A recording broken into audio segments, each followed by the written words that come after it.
I locked myself in the cell, then threw the key out right away. My colleague found me staring at the window. He told me not to do anything stupid, but I still said those words I shouldn't have said. I want to go out.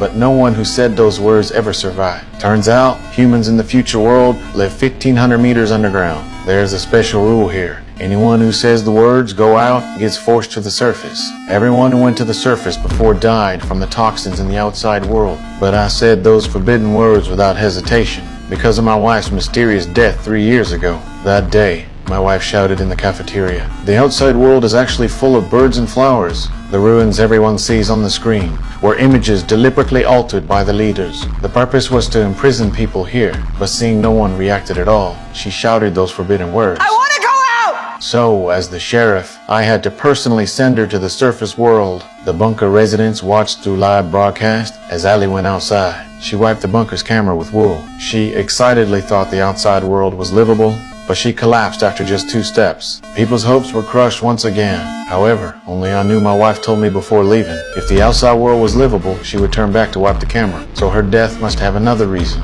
To find out the truth, I also said I wanted to go out. So the mayor put me in a protective suit and sent me out. I walked up the long stairs to the surface world, but when the bunker door opened, I was deeply shocked by the outside world. The surface world was really like my wife said. Even birds were flying in the sky. I desperately wanted the people in the bunker to know the truth, so I ran back to the bunker camera with all my might, wiped the dust off with wool. However, on the bunker's big screen, it showed the opposite scene. What people saw was me also in that wasteland. As I walked step by step toward my wife's body, I also felt dizzy. I suspected the real toxins might be hidden inside my protective suit, so I took off my helmet. But my physical condition was already very poor. Soon I collapsed next to my wife.